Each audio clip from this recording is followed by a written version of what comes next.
Добар ден, почитувани, и овој понеделник го следите магазинот за родителство, за практично родителство 0+ месеци на телевизија Телма. Доењето во јавност иницира многу полемики покрај тоа што се знае дека е здраво и за бебето и за мајката. Некои мајки сметаат дека доењето во јавност е сосема нормално и природно, други пак се срамат и плашат од осуда на средината. Бидејќи доењето е здравствена придобивка, денеска за доењето во јавност зборуваме со доктор Денис Алкалили, специјалист по педиатрија од оделот за интензивна нега во неонатална нега при Универзитетската клиника за гинекологија и акушерство, воедно председател на Сдруженијето за грижа на бремени жени, мајки и деца Лулка. Со мене во студиото исто така е Ивана Тасевска, хемиски инженер, која што е мајка на Калина и успешно ја дои 13 месеци. Добре ни дојде. Добре ве најдов. Благодарам за поканата. Докторе, ќе започнам со вас. Велате дека бебето треба да цица кога сака, каде сака и колку сака. Што ова значи? Па тоа значи дека после, да речеме, иницијалните неколку 2-3 недели во кои што треба да се воспостави доењето и каде што има да речеме покрут ред или препорака за тоа како да се храни бебето, како да се дои, на колку часа и да се буди и сето тоа, веќе после кога се воспостави нормален ритм на доење, веќе почнува бебето после 2-3 недели самото да го диктира ритмот на доењето, должината на подоите, кога сака, колку сака, со колкава пауза да цица. И тогаш веќе се кажува дека треба да цица кога сака, колку сака и буквално каде сака, затоа што нели ако мајката почне после тоа да се движи, да се шета помалку со бебето, во тој случај многу е важно нели каде ќе го надои бебето, односно да не биде тоа само дома или само во затворено, така да темата е многу актуелна и навистина значи не само слобода за доењето, тоа правило нели кога, каде и колку сака бебето да цица, не е само за правило, туку на некој начин и тоа го поттикнува доењето или тоа паѓање на табуата поврзани со доењето и навистина да се уште повеќе промовира и поддржува доењето и оние мајки кои што дојат. Ивана, каква е вашата доењачка приказна? Започна ли лесно? Се соочивте ли со некакви препреки на почетокот? Па вака, значи мојата доењачка приказна започна уште додека јас бев бремена. Благодарение на доктор Денис и неговите работилници во времето на ковид, јас следев негова работилница за доење. Па така, откако ја ислушав неговата работилница, сватив дека доењето и не е баш така, ќе го ставиш бебето на града и оно ќе почне да цица и тоа е тоа, дека едноставно доењето стварно некогаш може да не соочи нас мајките со големи предизвици. Па така, инспирирана од неговата работилница, почнав многу повеќе да читам и да се едуцирам околу доењето. Имав среќа да налетам на Наташа Тодосовска со профилот Доење со љубов, она исто има гостувано во вашата емисија. Благодарение на низиниот профил и на низиниот курс, така добро бев подкована со информации и теоретски.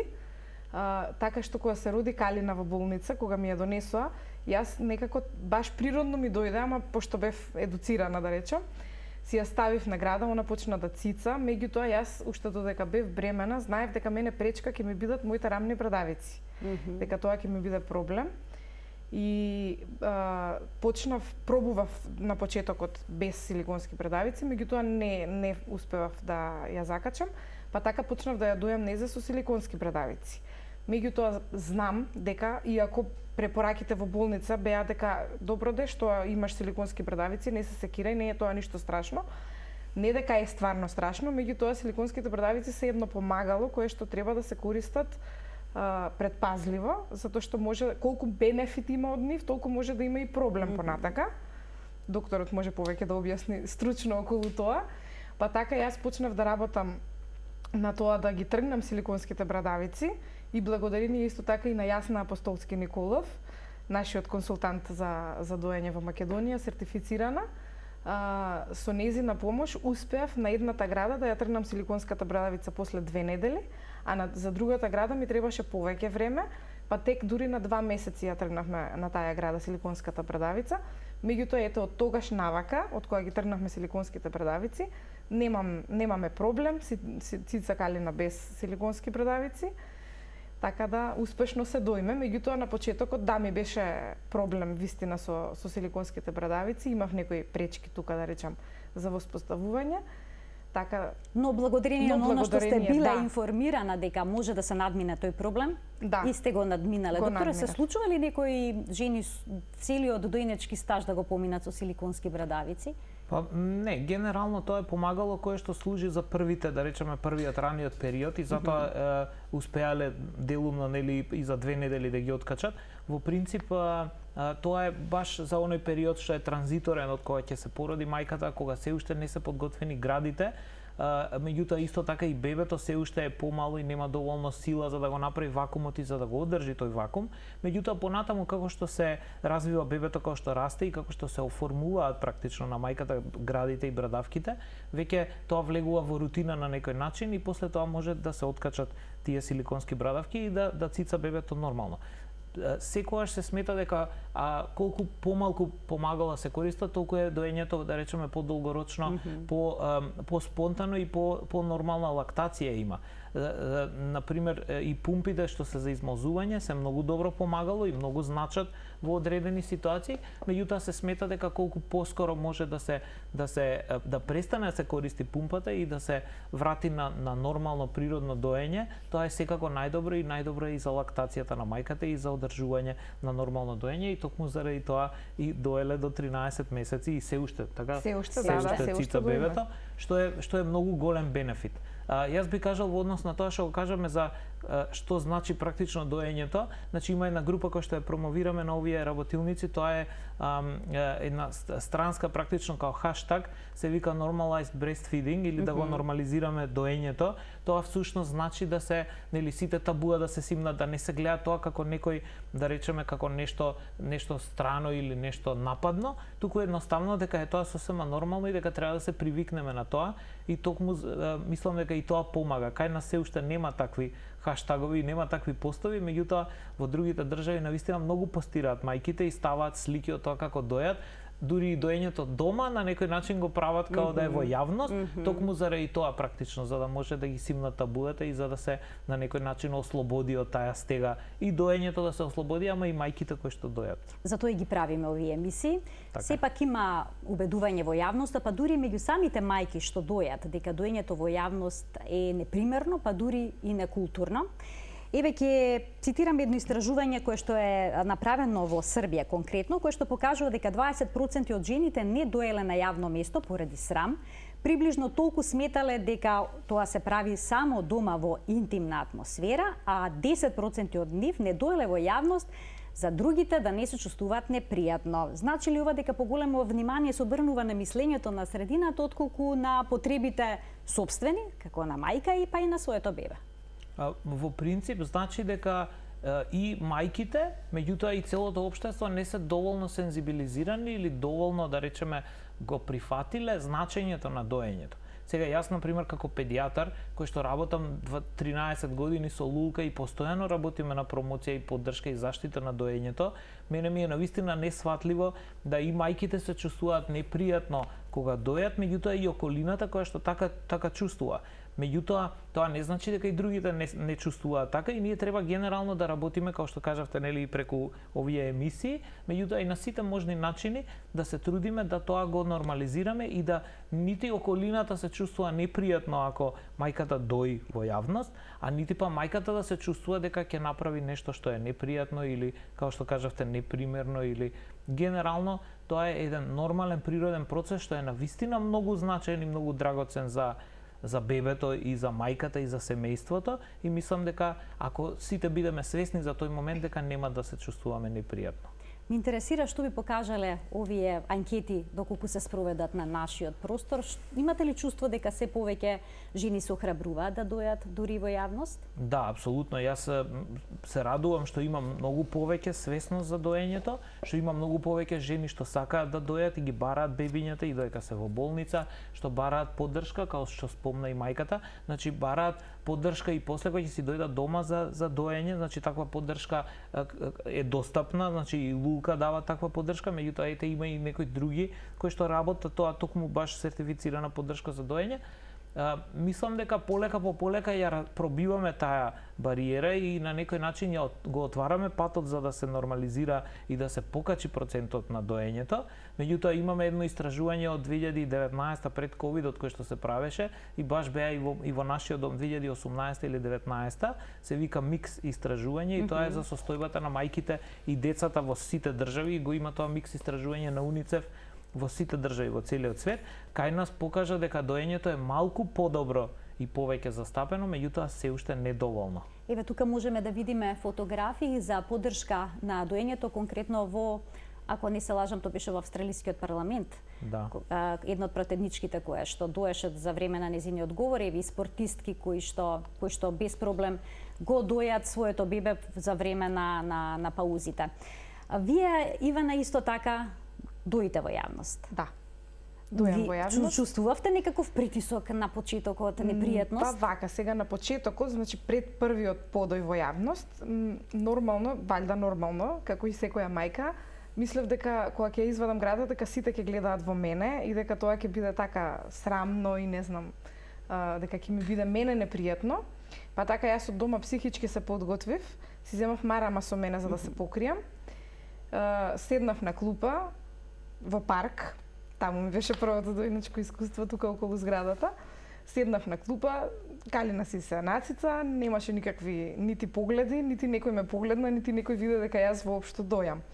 И од тука се охрабрив да продолжам да дојам во јавност како да е тоа најнормална работа и што вистина е. Значи тоа е природна појава, Господ така не создал жените. Градата првенствено е за доење, значи тоа е првата и главна функција. Така да тоа воопшто мислам дека не треба да биде стигма и табу тема и не треба да се има негативни ни погледи ни коментари.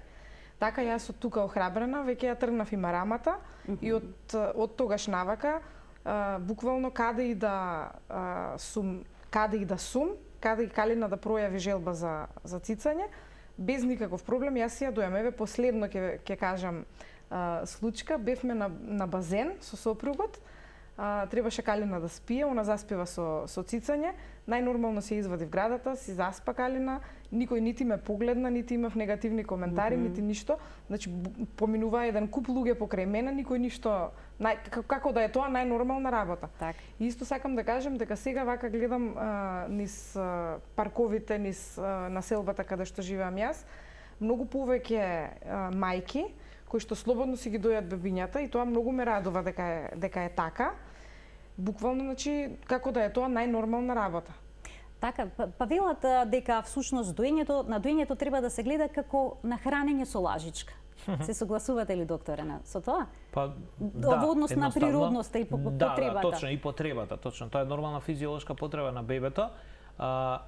Се знае, мислам, генерално и во современите општества, меѓутоа и во минатото, значи порано, пред да се, да речеме, модернизира или да се сексуализира женското тело толку колку што е сега, важела една норма, која што норма значи дека секоја мајка која што ќе се породи, после породувањето треба да го дои своето бебе. И тоа е тука нешто... ќе ги побарам фотографиите како се гледало на доењето во минатото. Повелете, доктор, па ќе може тоа да го искоментираме. Еве ги фотографиите. Јасно. Да, значи тоа било сосема нормално, значи бебето одело со мајката и во поле, нели, кога оделе и во текот на секојдневните активности. Дури има една студија, истражување во Африка, каде што бебето е во марама закачено за мајката, која што мајката исто работи во поле, и бебето, утврдено е со истражување дека бебето на секој 5 минути, цица помалку, значи по кратки 30 на секунди до 1 минута интервали на доење, на секој 10-15 минути цица и всушност така се одржува постојано во тек на целиот ден, иако е топло, иако е на сонце, мајката се хидрира со вода, пие мајката, а бебето цело време практично се хидрира, е поставено практично на нејза, закачено на нејзините гради. Сакав да кажам дека генерално нормата, како што е да речеме нормално тоа што спиеме или тоа што јадеме или пиеме вода, треба да се смета нормално и доењето како процес. Затоа што бебето, за да се храни најприроден начин и најнормален, е всушност преку доењето. Тоа значи дека и мајките би требало да сватат, и ние го кажуваме тоа на работилниците, се надам дека се сеќава Ивана, дека тоа е нормална физиолошка потреба, исто како пиењето вода, како спиењето, и многу од мајките и за доењето во јавност, меѓутоа и генерално за самиот процес на доење пред да се породат, малце прават фама или се плашат, например, дали ќе успеам да го дојам, па дали ќе биде моето бебе сито, да не биде гладно и така. Меѓутоа генерално ако сватиме ние дека тоа е нормална појава, нормална норма, не би требало да се плашат мајките. Тоа е исто како да речеме треба да си легнеме навечер дома и сега да не си легнуваме од страв да не случајно не заспиеме. Ме разбирате? Значи тоа е сосема нормална појава, и токму затоа и во развиените држави каде што има едукација, каде што има поддршка, на некој начин доењето достигнува и до 80, 85, 90%. Значи таму не дојат само тие кои што свесно се решени ради некоја различна причина, некојаш ради некоја терапија што ја примаат или ради нешто друго да не дојат. Има и уште еден момент кој што би сакал да го нагласам и кој што е многу интересен, а тоа е значењето за доењето покрај здравствената улога за бебето и за мајката, тоа што е поврзувањето, што многу често го збориме, нели, и тука во емисијата, меѓутоа и како Лука постојано го промовираме. Многу важен момент, морам да кажам, е и финансиското растеретување на семејството. Затоа кажав дека е многу важно и за бебето, и за мајката, и за семејството. Затоа што и семејството е многу финансиски растеретено ако не мора да купува адаптирана млечна формула во текот на целата прва година, колку што ако не цица бебето, се препорачува да биде на адаптирано млеко. И тоа не е мал трошок за едно семејство кое што би можело тие пари, нели, тие средства да ги насочи за нешто друго. Во денешно време дури и еколошката компонента, затоа што за да се произведе една млечна формула, една кутија, се трошат десетици литри вода во текот на процесот на обработување и се создава и отпад во производството, и токму заради тоа се смета дека доењето дури ја чува и планетата. Така да има многу сегменти кои се многу важни и треба да ги земеме во обзир кога разговараме за доењето. Да ги поканим и гледачите да се вклучат во денешната емисија со своји размислувања, но секако и прашање на темата на која што говориме. Телефонскиот број е 02 3076 677, на чиот овој момент, почитувани, емисијата е контактна. Оние кои што сметаат дека доењето во јавност е непримерено, неприфатливо, исто така нагласуваат, еве еден од нивните аргументи е дека е непотребно да се дои во јавноста, па на мајките им сугерира да дојат во одредена просторија, понекогаш ги праќаат и во тоалет. Што велите, докторе, за тоа? А Ивана, сте имале ли вие некоја таква ситуација да ви посочат дека треба да дојат, да дојте на некое место каде што нема да бидете видлива? За среќа не. За среќа не сум имала таква ситуација. Со тоа што сум имала ситуации, додека цица Калина, да имам погледи од страна, така да ме подпогледнуваат луѓето, дека нешто правам необично. Меѓутоа, за среќа не сум имала коментари непотребни, а меѓутоа познавам мајки кои што ми имаат споделено нивни искуства, па можам да ги пренесам. Добивале негативни коментари и тоа од жени, што е мене што ми е најчудно, од жени добивале коментари: еј, што правиш, зошто го доиш тука детето, оди си дома, што си седнала тука да го доиш бебето, и така натака. И мене ми е тоа баш чудно во денешно време, кај што многу други работи се нормални и се прифатени во општеството, а еве доењето не е, што е најприродната работа на светот, не е прифатено од некои луѓе. Така, особено во времето во ерата на Инстаграм фотографиите на кои што се потенцираат разголени делови на телото, и тоа воопшто не е проблем, да се разговара за доењето како нешто контроверзно е навистина чудно. Па тоа е доказ дека доколку нешто се промовира и се зборува и се биде застапено секојдневно, дека на некој начин луѓето се привикнуваат. Така да ние сме веќе привикнати на сите тие, да речеме, експлицитни фотографии или делови од женско тело кои што не се поврзани со доењето. Навистина се навикнати луѓето, веќе во денешно време да гледаат такви на социјални мрежи, на YouTube и сегде. Меѓутоа, за доењето треба да се потрудиме, значи да ги навикнеме. Значи треба да речеме на некој начин да го направиме и тоа нормално, и токму заради тоа е тоа normalized breastfeeding, практично буквално да го поставиме како нешто сосема нормално. Така да во однос на тоа доење во тоалет или нешто, јас имам исто така, значи од долгогодишната работа со Лука повеќе различни искуства, меѓутоа интересно е што на една жена во ресторан каде што има дел за пресоблекување на бебето, значи да речеме малку настрана подлога за да може да смени пелена или да го пресоблече во ресторан, што исто така е многу важно, пошто не може во ресторан било каде да му менувате пелена на бебето. Значи имале таков простор на менето, меѓутоа нема простор за доење на менето и они дале предлог на жената да оди во тоалет. И тоа е навистина многу тажно и многу страшно и ниедна жена не би требало да влезе во тоалетот за да го дои своето бебе, туку баш би требало најнормално кај што си седи и кај што нормално нели кај што престојува во ресторанот кај што седи, таму треба да го дои бебето.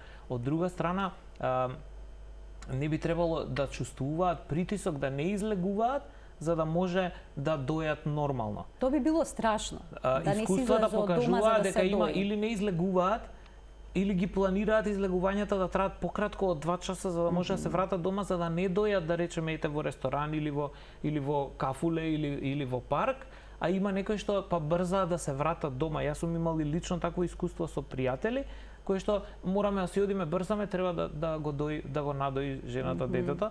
Тоа е генерално Непотребен притисок. Непотребен притисок, тотално непотребен притисок и мислам дека сите треба да се навикнеме веќе и да се сензибилизираме дека тоа е сосема нормално. Помагаат и мајките кои што имаат искуство со доењето, затоа што за доењето да се свати какво е, треба да доиш. Сега јас малце чудно да го кажувам јас, меѓутоа јас од професионален аспект кажувам и од поврзан со искуството со нели со многу жени кои што дојат, меѓутоа и самите мајки кои што доеле се најдобри адвокати и најдобри промотори на доењето. За разлика од тие што не доеле жени, како што кажа Ивана, дека и рекле као што правиш, зашто доиш тука. Јас сигурно ви гарантирам дека жена која што го доела своето бебе и пред 20 или 30 години не би го кажала тоа, ме разбирате? И затоа практично тоа е еден интересен круг во кој што колку повеќе жени дојат, толку повеќе се сензибилизира и општеството за да го прифати тоа како нормално.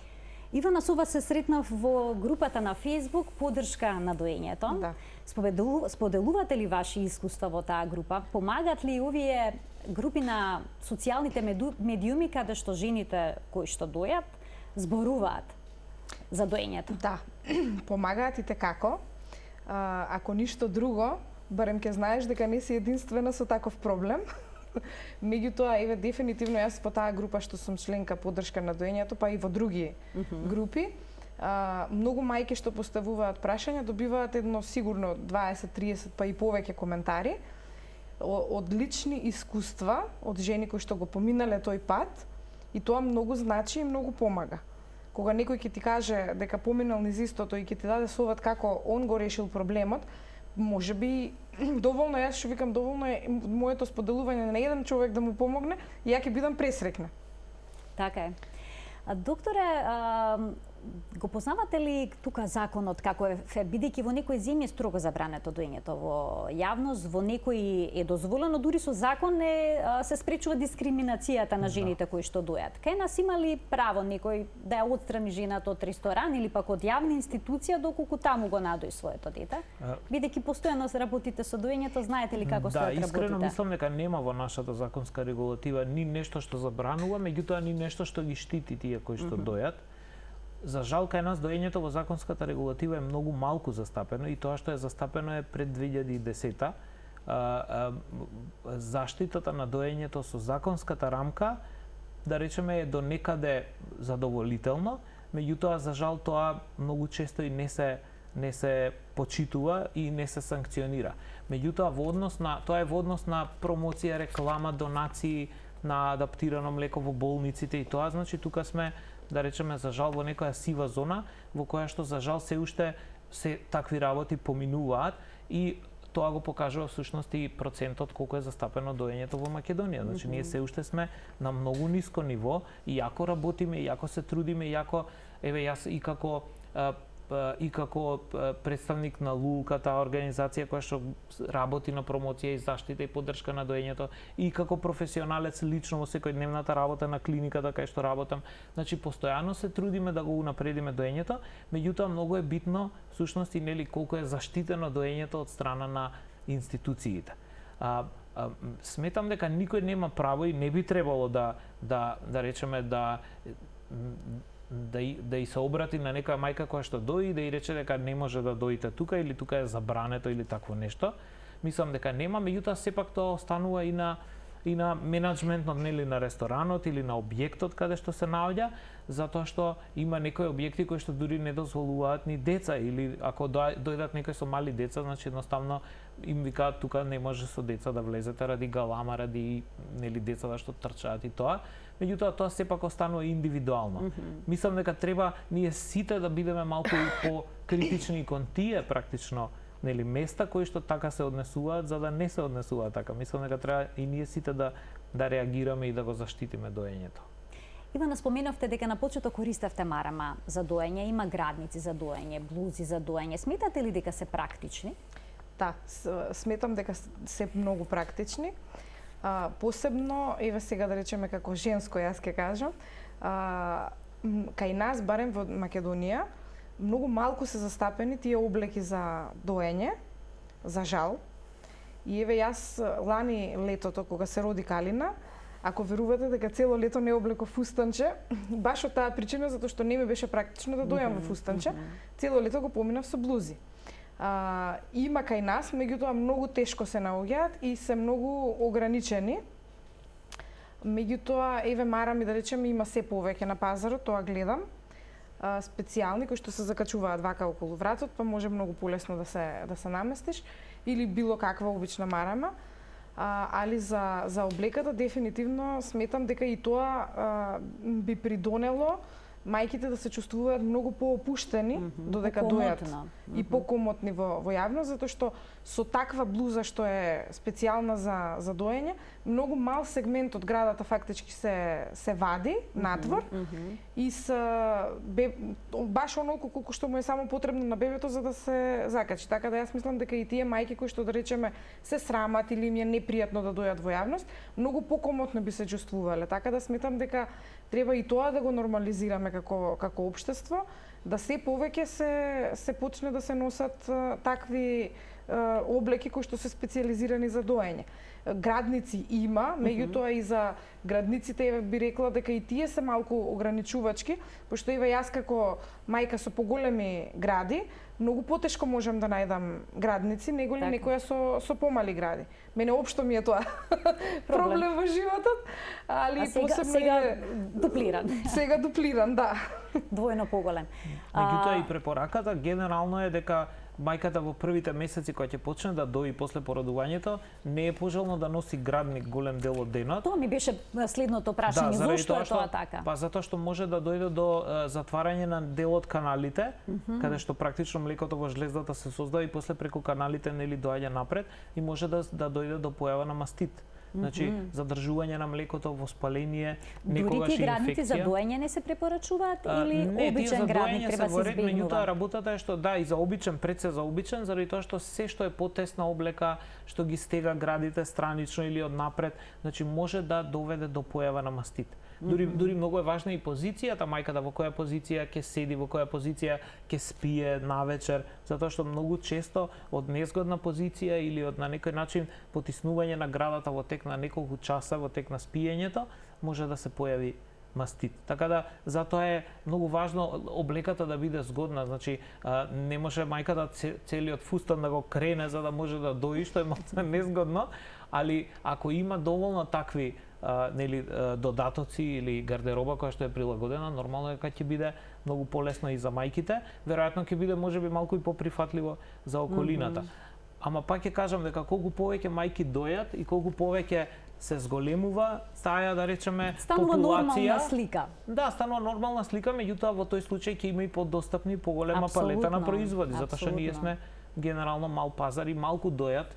Мислам дека понатаму ете и тоа ќе биде веројатно повеќе достапно, затоа што навистина работиме и се трудиме, еве и мајките самите нели зборуваат за доењето и го промовираат и ние еве како организација и како професионалци би требало. Споменавте дека вашето бебе, кое што веќе има 13 месеци, Калина, се смирува, односно заспива на дојка. Да. Се случило ли понекогаш за време на патувања или пак кога е растревожена во јавност на таков начин да ја смирите со доење? Да. се случило. Значи, мене, не знам како валјда од сите едукации што ги помина во текот на бременоста, ми беше дека градата е најубавото нешто што може мајката да му го понуди на бебето, за бебето да се смири. Дека не е градата само за хранење на бебето, него и за смирување и за она врска, љубов, конекција, гушкање према бебето. Посебно сега да речеме кај поголеми деца, како Калина на пример. Јас имам навика и имав навика уште додека беше мала Калина, јас никогаш не ја понудив нејза цуцла, само на почетокот првите месец дена можеби така. После и сама и она не ја прифати цуцлата и јас ја тргнав цуцлата и јас секогаш за било каква потреба ја ставав градата, ја нудев градата. Значи и кога требаше да јаде, и кога беше вознемирана, и кога плачеше, и до ден денеска ние така функционираме. Значи јас буквално ја дојам Калина каде сака, кога сака и колку сака. Никогаш не сум гледала на часовник колку време она цица, никогаш не сум гледала колку време трае еден подој. Значи буквално секогаш ја нудам градата.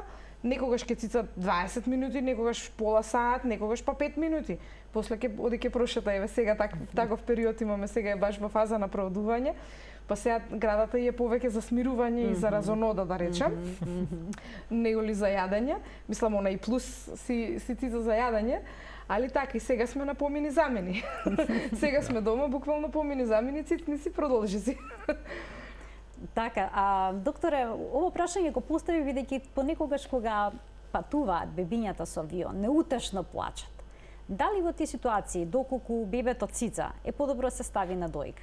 Ке се смири ли? Да. И зошто се препорачува да имат нешто во уста и децата кога патуваат со авион? Да, посебно сега, пошто е летна сезона, нели има и доста луѓе кои што патуваат со авион на одмор што одат.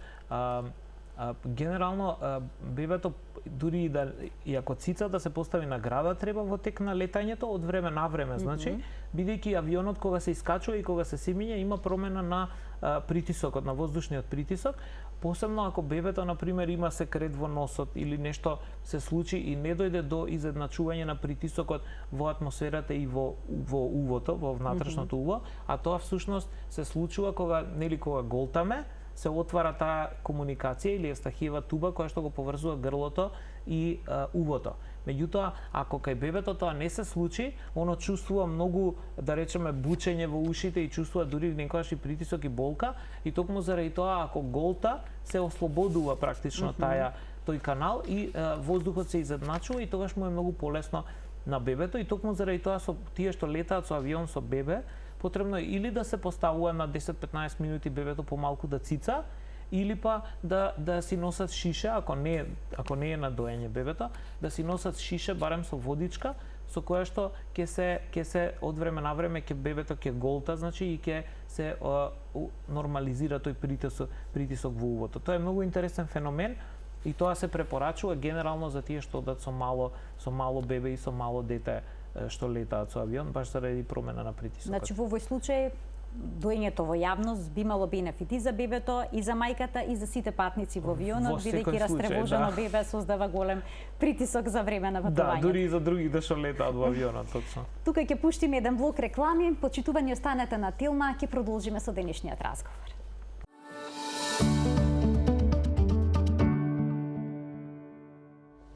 Продолжува магазинот за родителство 0+ месеци на телевизија Телма. Зборуваме за доењето во јавност со доктор Денис Алкалили, педијатар, и со Ивана Тасевска, хемиски инженер, мајка на 13-месечната Калина, која што успешно е дои целиот овој период, каде сака, колку сака, и секако сето тоа го споделува во денешното издание на магазинот за родителство 0+ месеци.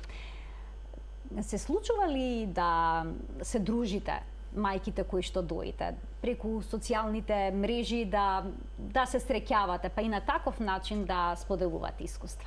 Да, јас сега би сакала да споделам една интересна случка. Преку една социјална мрежа форум за мајки, така спонтано се договоривме, бевме околу 7-8 мајки, со бебиња од прилика на иста возраст, околу 4 месеци ни беа тогаш бебињата. Излеговме да се прошетаме во градскиот парк во Скопје. Па така, за време на прошетката, во еден момент сите бебиња почна да плачат и ние мајките моравме да ги надоиме. Па си седнавме на едни две клупи, 5-6 мајки наредени, сите со бебињата сите си цица. И баш сум среќна што тогаш бевме пречекани со многу позитивни насмевки, погледи, коментари, баш те сладки, дека тука многу бебиња беа, нели, валјда на луѓето им беше интересно, и сите ние доевме, никој воопшто не ни направи гримаса или не упати непријатен поглед. Или пак поглед. Да, и баш тоа ме радува што веќе... Тоа охрабрува многу. Да, ме охрабрува и мислам дека еве, например, би советувала некоја нова мајка, која што се уште е страв, да речеме, или срам да дои во јавност, да си земе некоја пријателка со неа, па двете заедно да се седнат, така многу поопуштено ќе се чувствува. Така, еден убав совет за младите мајки да се охрабрат да го прават тоа. Докторе, вела дека доењето во јавност е здравствена придобивка. Да, мислам дека е здравствена придобивка, индиректно. Дел од педиатриските здруженија така го дефинираат доењето во јавност. Па да, и директно, затоа што тоа значи дека бебето непречено ќе цица во секое време и дека доењето е нормално воспоставено и тоа помага и на бебето и на мајката. Као што спомна, нели, Ивана, дека и мајката се чувствува поубаво ако го дои бебето и ако е прифатено од околината, што е нормално. Дури и во сите тие програми за поддршка ние дискутираме кога разговараме со мајката за тоа, нели, како да дои, како да се однесува, што да прави кога ќе почне да го дои бебето. Многу е важно и партнерот, така да му се обраќаме исто така и на таткото, за да поддршката која што мајката ќе ја чувствува и биде уште еден дополнителен поттик. Значи, тие жени што се поддржани во семејството за да дојат, тие многу поуспешно дојат и многу полесно и многу на некој начин се чувствуваат подобро. Така да исто и во однос на доењето во јавност. Меѓутоа и индиректно е јавно здравствена придобивка, затоа што тоа, како што кажеме, ја подигнува целокупната прифатеност на доењето во општеството. Например, скептицизмот во однос на доењето со кој што јас како професионалец и како представник од ЛУЛКА организацијата се соочував пред 10 години, пред 8 години, скептицизам во смисла па доењето и не е толку нешто важно, као ете има и адаптирано млеко. И кај мајките и кај трудниците, меѓутоа исто и кај здравствени професионалци и кај медицински сестри, акушерки, што е навистина загрижувачки, било загрижувачки, сега веќе полека по полека и тоа се менја. Се менува заради тоа што се менува целокупното сваќање на доењето во општеството и јас навистина, како што кажав, се радувам и за овие емисии што ги правиме и за сите групи, мајки, страници едукативни за поддршка што се прават, затоа што на тој начин навистина е голема јавно здравствена придобивка.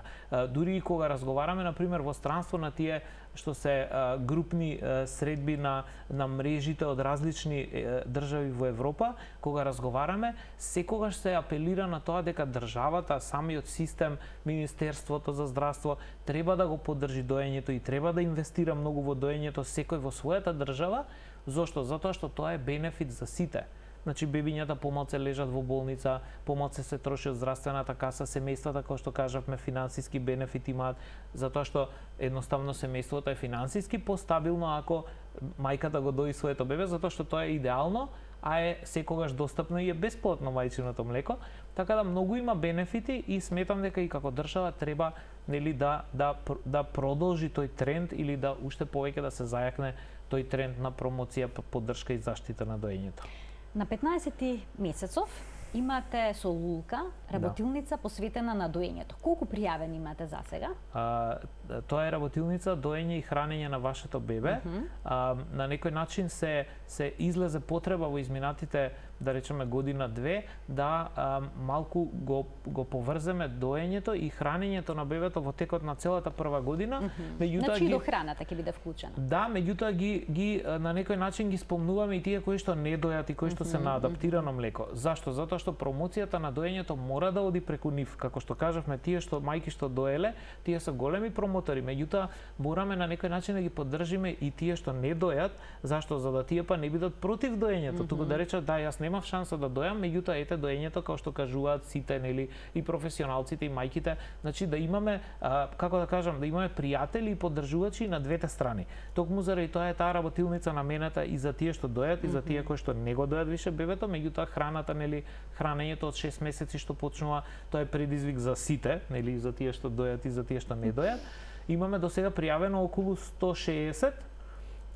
Се надеваме дека ќе се уклучат сите 160. Значи Обично... има веќе голем интерес. Да, апсолутно. Значи сега веќе бидејќи се онлайн на Zoom се нашите работилници, тие едукативни предавања се бесплатни, месечни на различни теми. Имаме 4 теми кои што ротираат во тек на секој месец. Така да генерално сега веќе и од други градови во Македонија се пријавуваат и навистина се шири, да речеме, тие позитивни информации, бенефити од доењето, како што кажа и искуството, мајката со искуството дека ете кога слушала таква работилница па се заинтересирала, па понатаму Продолжила да истражува, да, била свесна за сите препреки со кои што би можела да се соочи однапред, барала решение за истите. Добрата работа на нашите работилници е тоа што разговараме и за бенефитите, ама разговараме и за најчестите потешкоти или проблеми со кои што може да се соочат. Затоа што верувате, за овие 2-13 години што работиме со Лулка, буквално ги знаеме сите, дури и пред да ги помисли некоја мајка, значи некоја, да речеме, замка или некоја потешкотија со која што може да се соочи, така да многу е убаво ако слушнеш дека ете тоа може да биде потешкотија, кој ќе се соочиш со тоа, веднаш веќе да знаеш и да бидеш посигурен да го препознаеш и да го надминеш тој проблем, нели, каков и да е. Така да тоа е навистина многу добро и верувам дека ќе продолжиме понатаму, пошто имаме поддршка и не следат и се шири таа приказна. Иван има успешна дојнечка приказна, пример е дека со правилни информации може да се постигне она што се сака. До кога планирате да дојдете? Многу интересно прашање. Не планирам. Значи, оставам да си течат работите природно и спонтано како што се. Немам во план да ја одбивам во скоро време Калина. Сакам да си оставам да она сама се одбие. Па така, мојата генерална желба е докај 3 години сигурно, а за понатака ќе видиме. Какви се препораките, докторе, на Светската здравствена организација, што вели до кога да се дои? Препораките на СЗО се до 6 месеци ексклузивно задолжително. Што значи ексклузивно? Ексклузивно значи без додавање на вода, чај или храна до 6 месеци.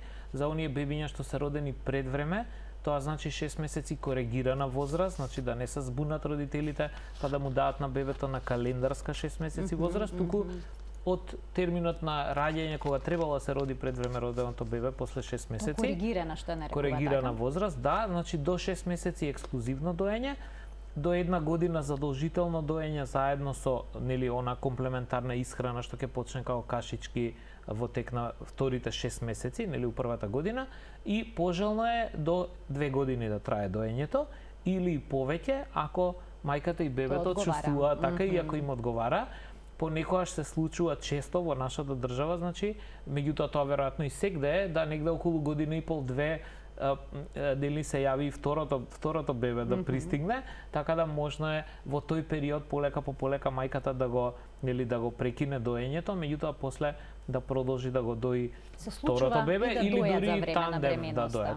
Па генерално во однос на бременоста нема да речеме препорака дека не треба мајката да го дои детето, значи не смета на бременоста доењето, меѓутоа може бебето да изгуби интерес затоа што доаѓа до одредени промени во и во вкусот на млекото, меѓутоа и во количината и во составот, така да некогаш и децата сами се одбиваат, меѓутоа во секој случај треба да продолжи тоа како искуство и второто бебе уште полесно обично цица и уште полесно мајката се прилагодува на доењето, пошто веќе има едно искуство и тоа се надевам ќе може да го потврди во иднина и Ивана.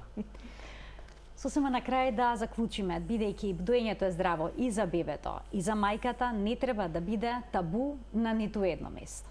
Така е. Ете, со ова да го заокружиме денешното издание на Нулен Плюс. Мојата порака е да го нормализираме доењето, значи да не зборуваме као за нешто вау, кој знае што е или нешто што кој знае колку е тешко, па дали ќе успеам или нема да успеам, туку едноставно тоа е нормален природен процес и нормална физиолошка потреба и нормален процес како и се друго што го правиме. Во кој што мајката може и да ужива.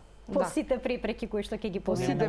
Сигурно ќе ужива. Да, сигурно ќе ужива, значи да, на почетокот вистина е тешко доењето додека да се воспостави првичната лактација, меѓутоа после љубовта што се добива и таа врска е буквално безценета и непроценлива. И незаменлива. И е вистинско уживање, вистинско уживање. Ивана, ја ви благодарам што денеска прифативте да гостувате во магазинот за родителство и што ја споделивте вашата приказна со доењето. Ви благодарам и вам на поканата. И секако што ги охрабривте мајките да дојдат во јавност. Доктор, ви благодарам. Благодарам и вам. и на вас. Се гледаме во некој од наредните изданија. Почитувани, ова беше се во денешниот магазин за родителство, практично родителство 0+ месеци. Имајте убав ден и се гледаме следниот понеделник.